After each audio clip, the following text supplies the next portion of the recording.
Good morning. Before we begin our worship time, I want to start with some announcements. First, join us for the Fall Cleanup Day on Saturday, November 8th from 8:30 a.m. to noon as we prepare our beautiful UUCY campus for winter. We'll have snacks and coffee to keep everyone fueled while we work together to care for our shared grounds. All are welcome. Please bring your own gloves and tools if possible. But come as you are, regardless of experience or equipment. There's something for everyone to do, and every helping hand makes a difference.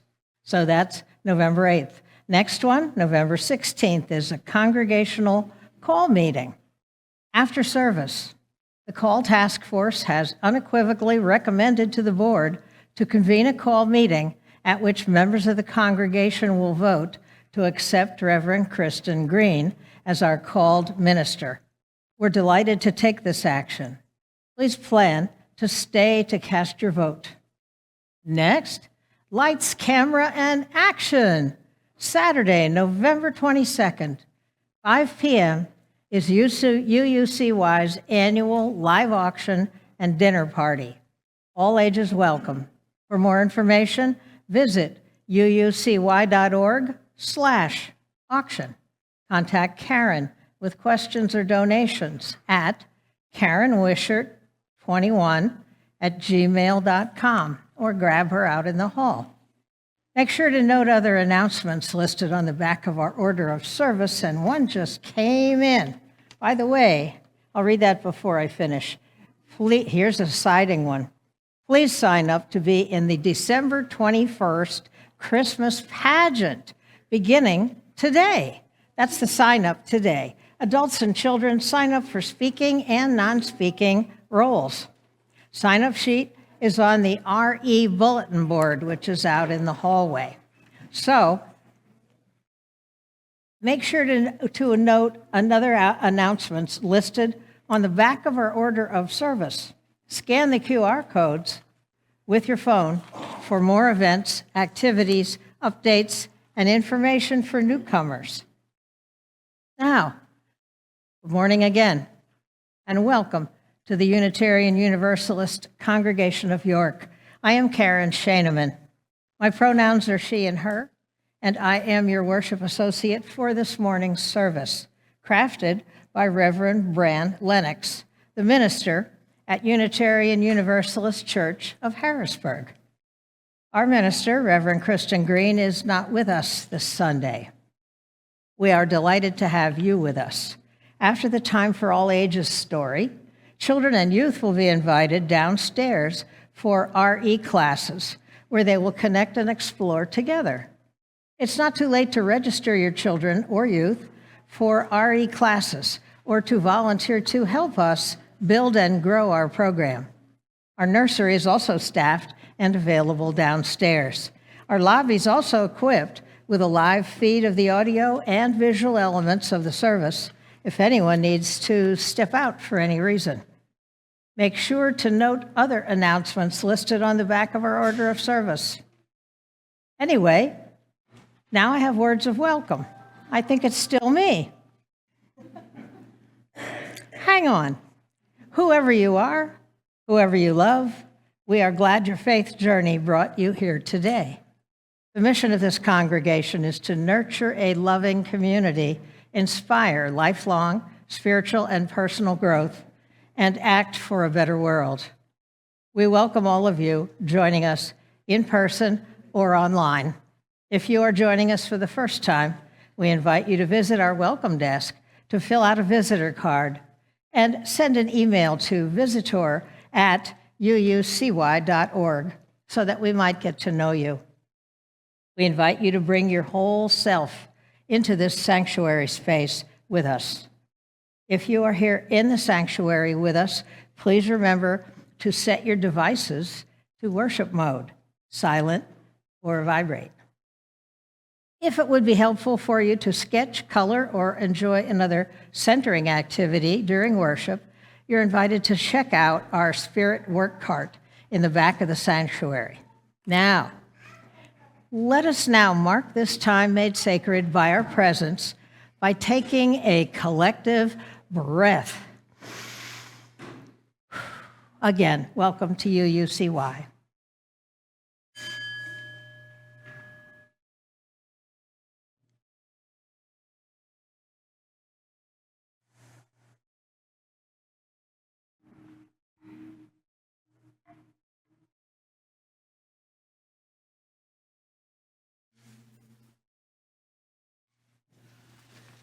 From deep in my heart, I illuminate my love.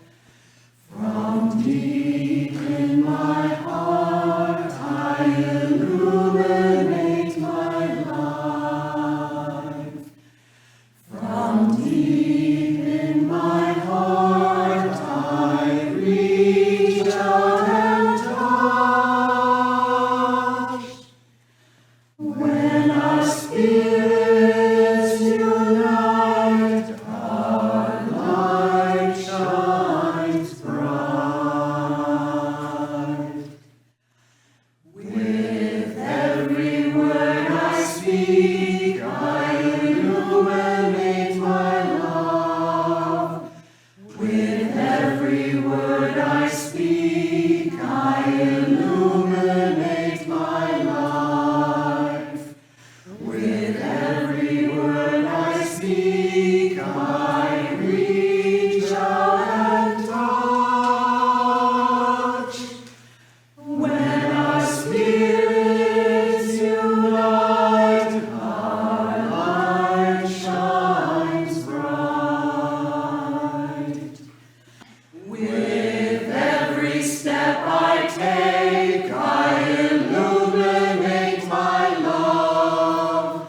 With every step I take, I illuminate my life. With every step I take, I reach out and touch. When our spirits unite, our light shines bright.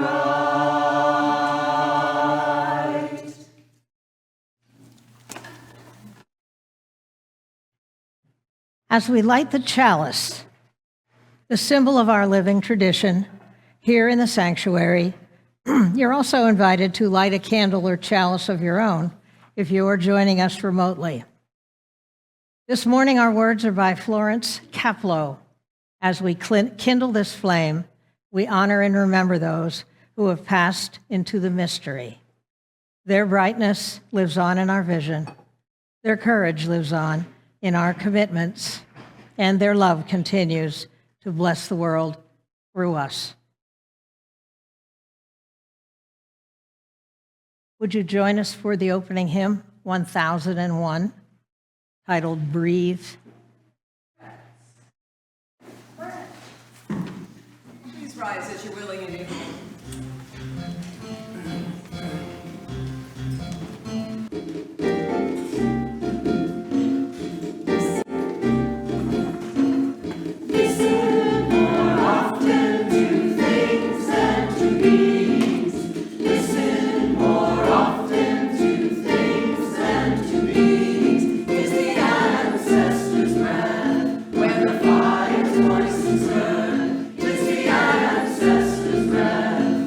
Voice of the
I'd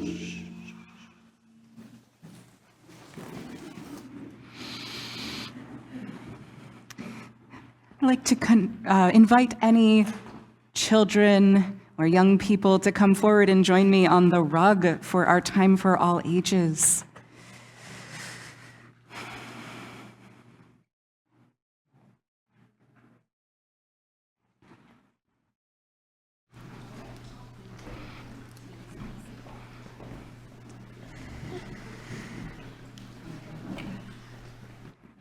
I'm so glad you all joined me here today. Did anybody here celebrate a special holiday this week? Yeah. Halloween. Any other holidays? Yeah, you did. Good. We had some birthdays. Now, this time of year is celebrated with a lot of different names and a lot of different cultures, but most of them focus on some similar ideas. And one of the ideas is about death and dying, because during the autumn season, we see symbolism about death in nature all around us.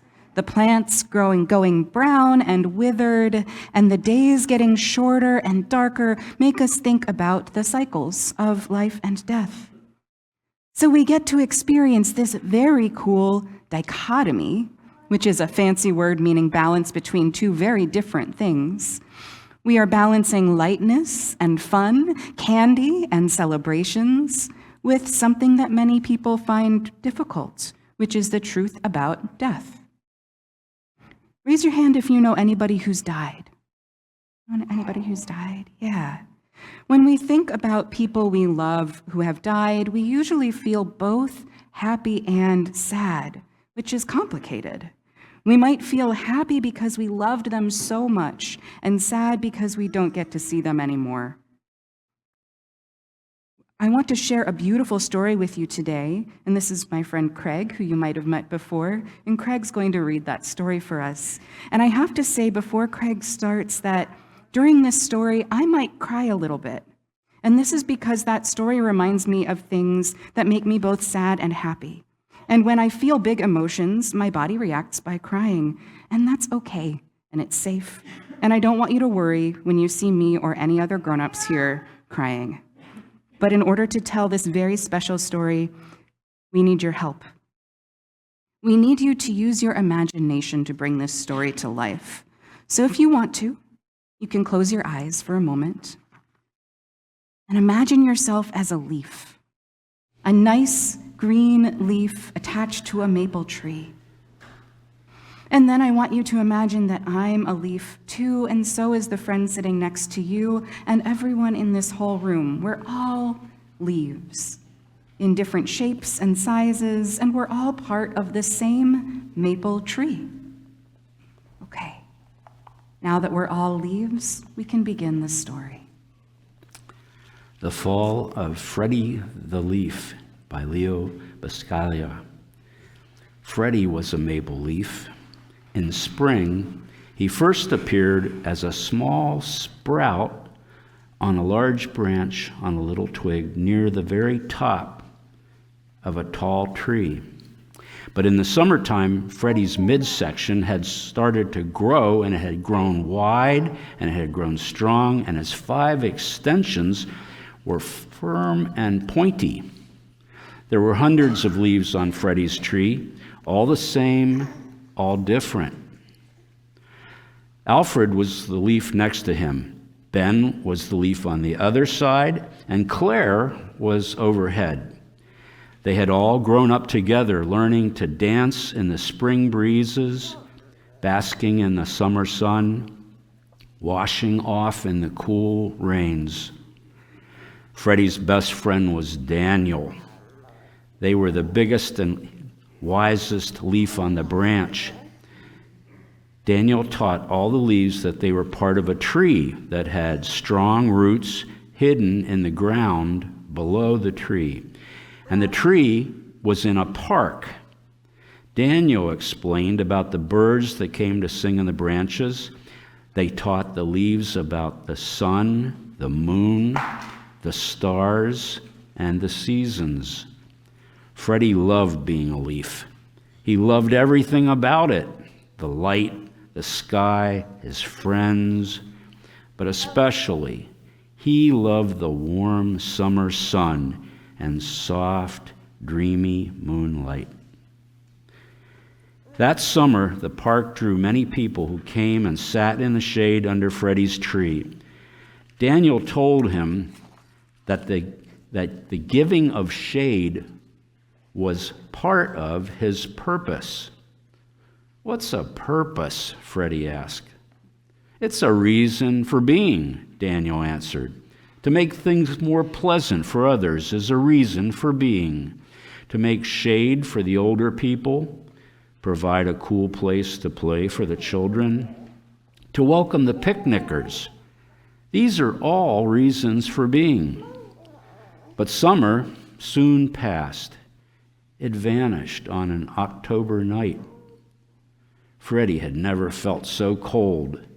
All the leaves shivered, coated with a thin layer of white which melted in the morning sun. Daniel explained that this was the first frost, the sign that fall had come and that winter would soon follow. Within days, all the leaves began to turn colors. Then one day, something strange happened. The same gentle breezes that used to make the leaves dance now seemed to tear at them, almost as if they were angry. Some of the leaves were pulled from their branches and swept to the ground. All the leaves were frightened. What's happening? What's happening? They whispered urgently. Daniel explained. This is what happens in fall. They told the others, it's the time for the leaves to change their home. Some people call it to die. Will we die? Asked Freddie. Yes, everything dies, said Daniel.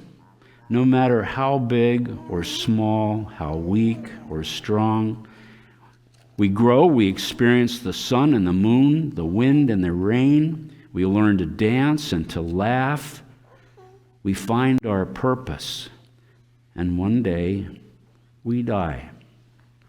Well, Freddie was sure he didn't like this. No matter how much he trusted Daniel, he was afraid. Even as he saw the other leaves letting go and dropping quietly from the tree, he said, I won't die. Will you? And Daniel answered, yes, I will, in time. When is it time? Asked Freddie. No one knows for sure, said Daniel. A little while later, Freddie had another question. Daniel, does the tree die too? It's strong, but yes, it will die someday, Daniel said. But there's something even stronger than the tree. It's life. Life lasts forever, and we're all part of it. Freddie asked, but what's been the reason for all this? Why are we here at all if all we have to do is fall and die? Daniel replied, it's been about the sun and the moon, about the shade for the old people and the children. It's about being here together and laughing and learning and to dance. It's been about our community. It's been about love. That afternoon, in the golden light before dusk, Daniel let go. They fell softly, smiling at Freddie as they went. Then Freddie was all alone in the gathering darkness, the only leaf left on his twig, on his branch. At dawn, as the first snow was falling, a wind came and lifted Freddie away from the twig and the branch. It didn't hurt at all. He floated down, seeing the whole tree for the very first time, all of its strength, all of its beauty. He knew that he had been part of its life, and that made him proud. When Freddie landed and settled into the snowy ground, he didn't know that spring would follow. Spring would follow winter, and that the snow would melt into water. He didn't know that his self would eventually join with the water and serve to make the tree stronger. And though he didn't know it, right there, asleep in the tree, were plans already for the unfolding of new leaves in the spring.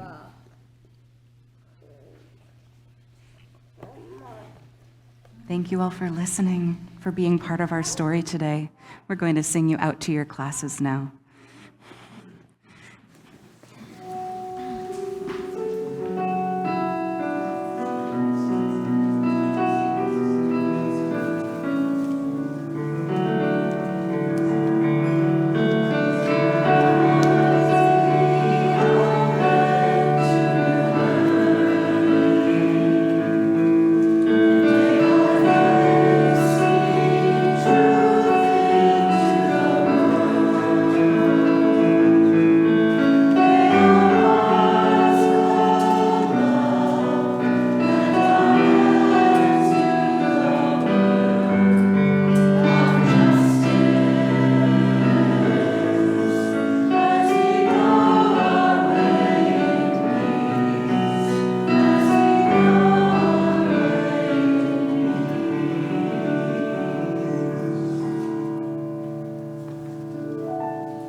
Now is our time for matters of the heart.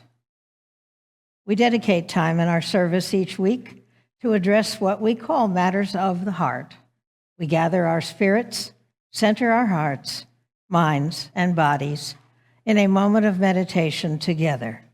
This is a time to share the joys and sorrows, the small moments of happiness, and the deepening concerns that reside within our hearts. You may choose to submit something for matters of the heart anytime during the week by visiting our website, or you may fill out a slip on Sunday morning and set it up here on the pulpit before the start of service. We light a candle of appreciation now for the many hands and hearts who offer their gifts of service. Our greeters at the door, I'm not sure who they were, but thank you. I've been in here, they're out there. To Connie for providing these beautiful flowers. Ben and Steve will be serving as ushers. Patty and Mary for counting the collection. Connie and Subup for brewing our coffee. Diane and Robert for keeping us online all over the world. May all those whose labors remain unnamed feel held by our expansive gratitude and forgive us for our omissions. May we increase our awareness of all invisible ways we share in this sacred work. We will light one final candle this morning for all that remains unspoken within your heart. It may feel too large or too small to share. You may not be ready to hear it out loud, but please know that our community holds these with you in silence, even if the words never come. We honor all that we carry within us and know that the flame of our faith kindled here resides within us at all times. And we have one more that just arrived on Zoom. Moth, it says, thank you to our hardworking auction team for all the work they're doing to get ready for our biggest fundraiser.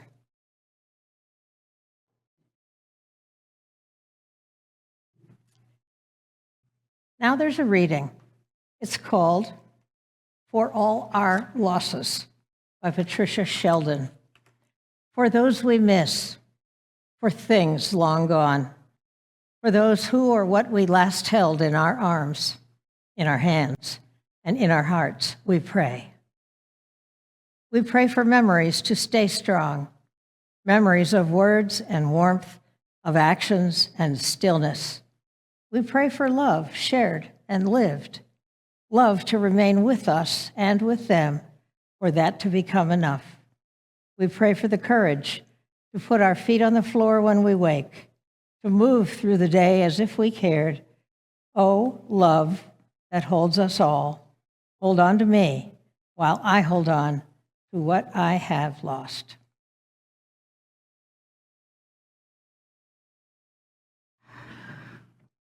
In some traditions, it is said that at this time of year, the veil between the worlds becomes thin.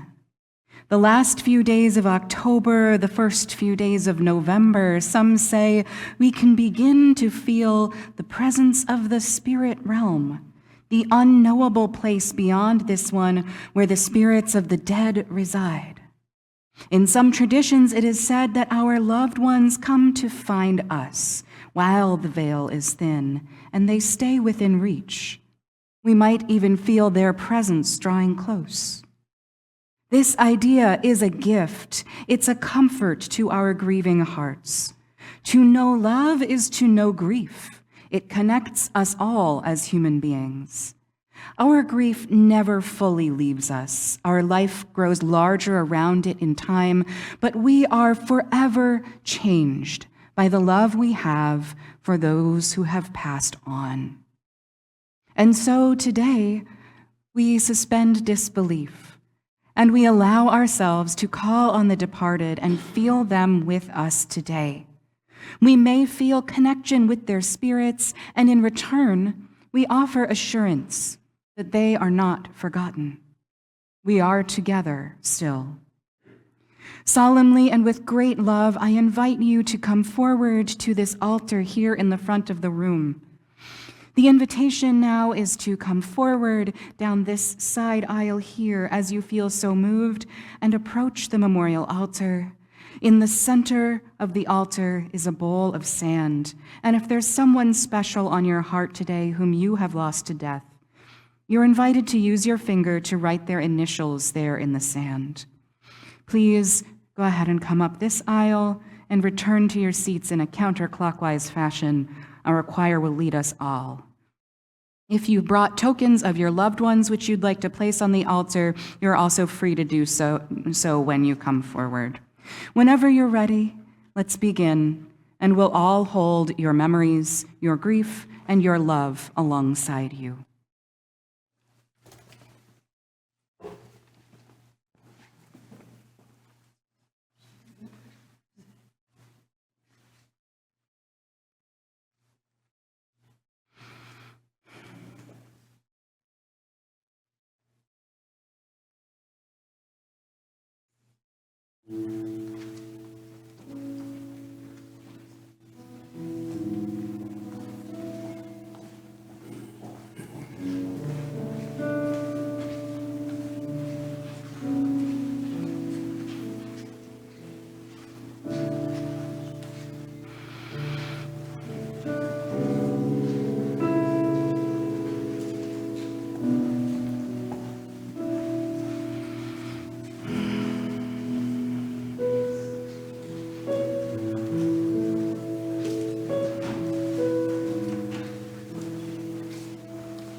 Smith. You are not forgotten. Those unnamed. You are not forgotten. All who grieve. You are not forgotten. We remember. You are not forgotten. We remember. You are not forgotten. We remember. You are not forgotten. We remember.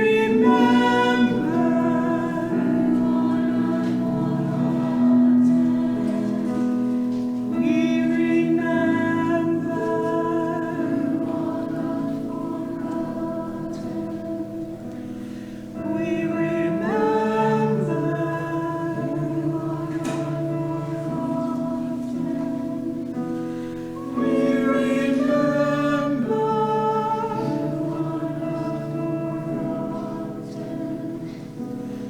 We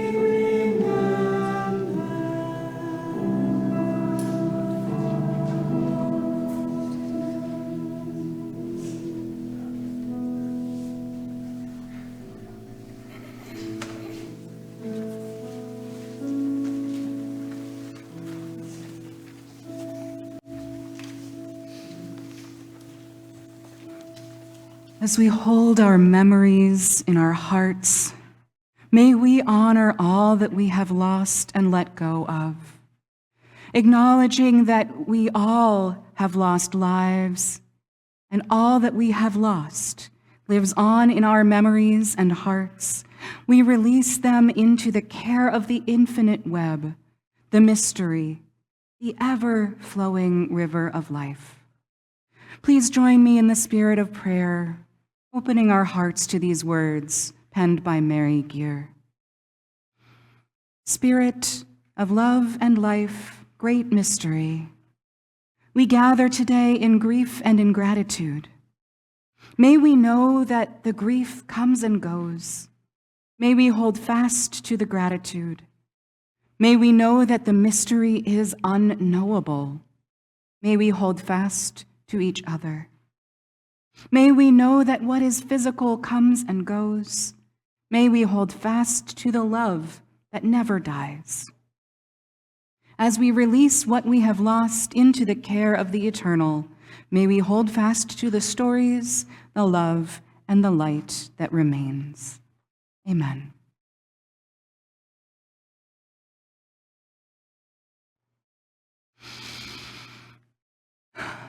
The first person I ever knew to die was my grandfather.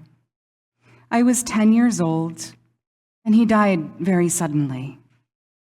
I'll never forget the day that I got off the school bus and my dad was waiting for me there. He looked so upset, more sad than I had ever seen him. He told me Grandpa died, and that our plans for the week were going to be canceled so that we could go to the funeral. I didn't cry then, and I didn't cry that night. I was so surprised, I think, that I didn't even cry until the very end of his funeral. We had lined up to go up to the casket and look at his face one more time. I had to stand on tiptoe to see over the edge. As soon as I saw his face, I was overwhelmed with emotions. I ran out to the parking lot and the tears started to fall. I remember being surprised to feel like I was crying out of something like reverence. I felt like I had just been shown a special, sacred, secret truth about the world, because when I looked at the face that used to belong to my grandfather, I could see he wasn't there anymore. Whatever had made him, him, was gone. Maybe you could call it his soul. Maybe you'd just say it was the expressions, the body language, the choices. Whatever it was, there was an energy missing in the body left in the casket. He wasn't present anymore. As far back as we have written history, people have been wondering what happens when we die. Observation and science can answer some of that for us, but not all of it. We know that the heart stops beating, the lungs stop breathing, and activity in the brain halts. But we have no way of knowing exactly what it's like to go through that. Every once in a while, someone with a serious health problem will have their heart stop for a few minutes before being brought back by a doctor. The people who survive this share a lot of complex stories about what they experienced, but we have no way of knowing for sure whether what they saw and felt was real, or if it was their brain reacting to the experience with hallucinations. This big uncertainty tends to make people feel uncomfortable or afraid, so we have made up all kinds of belief systems to help ourselves try to understand death better. Some of us believe in an afterlife, like heaven or the underworld. Some of us believe in reincarnation, where our spirits get born into new life again and again. Some of us believe that there's nothing more than we can see or feel right now. After death, there is nothing further. I can't tell you what's true or what you should believe, but I will tell you what I believe. I believe that when we die, all the barriers that make our existence separate from everything else in the universe dissolve. Everything that makes us, us, our atoms, our energy, our consciousness, goes out and becomes united with the great everything again. There's a quote about this in the book The Amber Spyglass by Philip Pullman, and I really like it. In this part of the book, a group of ghosts is deciding to stop waiting around for heaven and let their individual selves disperse into nature. And their leader says, "We'll be alive again in 1,000 blades of grass, 1,000,000 leaves. We'll be falling in the raindrops and blowing in the fresh breeze. We'll be glittering in the dew under the stars and the moon, out there in the physical world, which is our true home and always was." Believing in that possibility is so comforting and uplifting to me. It means that everyone I've ever known who has died is still a part of life. The oldest person I've ever known who has died was 101 years old. The youngest person I've ever known who has died was 5 days old. One thing I know for sure is that no matter how long or short someone's life was, that person was just as loved, just as important, and just as worth remembering as any other. Sometimes part of my job is to help a family plan or lead a memorial service or a funeral for someone they loved. This might sound challenging or even depressing to do, but to be honest, I'm always honored by it. Celebrating a person's life and helping their family grieve is a very special task. Often during a memorial I'm leading, the people who loved the person will cry. And when that happens, I usually cry a little bit too without meaning to, and I don't mind this at all. Crying along with grieving people helps remind me of how connected we all are. Every human being past a certain point in their life will love a person or an animal who dies. That experience is one that we all share, and sharing our grief makes it easier to carry than trying to hold it alone. Remembering our loved ones we have lost can make us both happy and sad, and often it can make us feel both of these things at once. It's okay to feel both of these things. Sometimes letting ourselves be sad can feel kind of nice. That kind of sadness can be a way of feeling love. Or as I like to say, grief is another peak experience of love. Every time someone I love dies, that grief shows me how big my love for that person is. My heart hurts because that loved one made a big impression on it, and I feel grateful when I can connect with that truth. Sometimes remembering someone who has died makes us more angry than sad. These memories can be complicated. Maybe we didn't get along very well when the person was alive. Maybe the person promised to always be there for us and we feel left behind. Maybe this person even died because of a choice that they made. And this can make it extremely hard to find peace around these memories. Whatever death brings up, the way you feel doesn't have to be logical or comfortable or make sense. Try to remember that there's no right or wrong way to grieve, and nobody has the right to tell you how to feel. One way I honor the people I'm remembering today, whether I feel peaceful or sad or angry with them, is to appreciate that each of them has taught me new things about myself and about the world. I would not be who I am now if our paths hadn't crossed. Even each difficult death has taught me things that I value. When I remember my grandfather, I remember how he danced with me at a party just a few months before he died. I remember his quiet smile and his shiny bald head. I remember his deep laugh and the way his eyes twinkled when he looked at me and at my brother. And I also remember how he taught me about death and what it means to be alive. No one else could have done that the way that he did. I carry his memory in my heart, and I'm grateful for it. And now, you get to remember him too. Let's hold all of our memories together.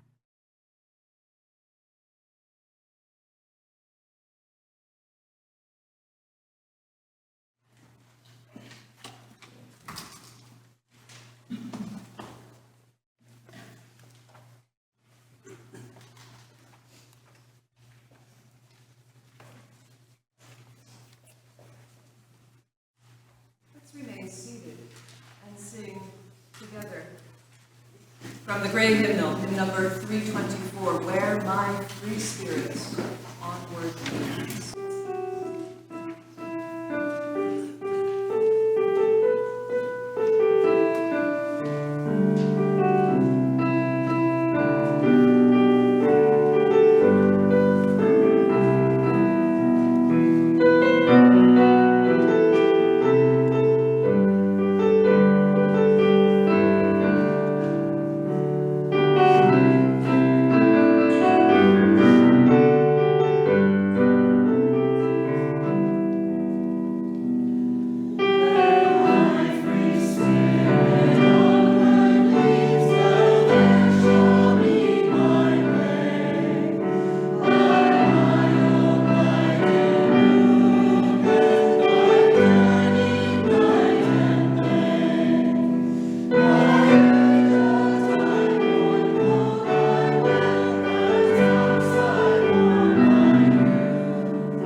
We now invite you into generosity as we collect our weekly offering.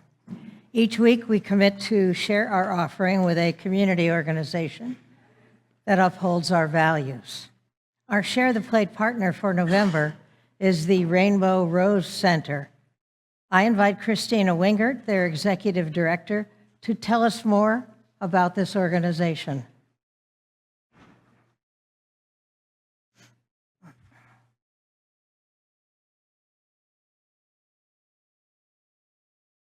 Thank you all so much for having me. I'm honored to be here, especially in this very special service. Thank you very much. But the Rainbow Rose Center, my name is Christina Wingert, she, her pronouns, and we work in York County to support the LGBT community. We rely on donations. We currently hold 20 different programs, different events throughout York County. We do anything from your gender diverse group, our HIV group, to D&D, which is a major hit for our community. And so really what we do is whatever is asked of us. If there needs to be a support group for anything, we will find a way to do it. If people want to gather together socially and play D&D or play board games or knit and crochet, we will find a way to do that. Whatever the community needs, we are here. And fortunately, we have wonderful supporters like you all that we can rely on for donations so that we can continue to run our programs. So I just want to thank you all for the years of support that you've had with the Rainbow Rose Center, and we just look forward to many more years of community partnership with you all. So thank you. Thank you, Christina. The ushers will now collect the offering.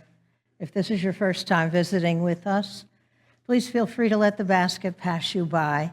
Your presence is a gift.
Please join us in extinguishing our chalice and your home chalices if you have lit them with these words. We extinguish this flame, but not the light of truth, the warmth of community, or the fire of commitment. These we carry in our hearts until we are together again. Please rise to receive the benediction. These are the words of Winnie the Pooh. How lucky I am to have something that makes saying goodbye so hard. And we'll continue to rise as we join in singing our closing hymn. This is number 306, Sing of Living, Sing of Dying. And Gretchen will explain something special about this to us. Please open your hymnals to number 306 so that you can see the words. And then please rest easy and sing these beautiful words to the very familiar tune of Blue Boat Home. The choir will help you to lead.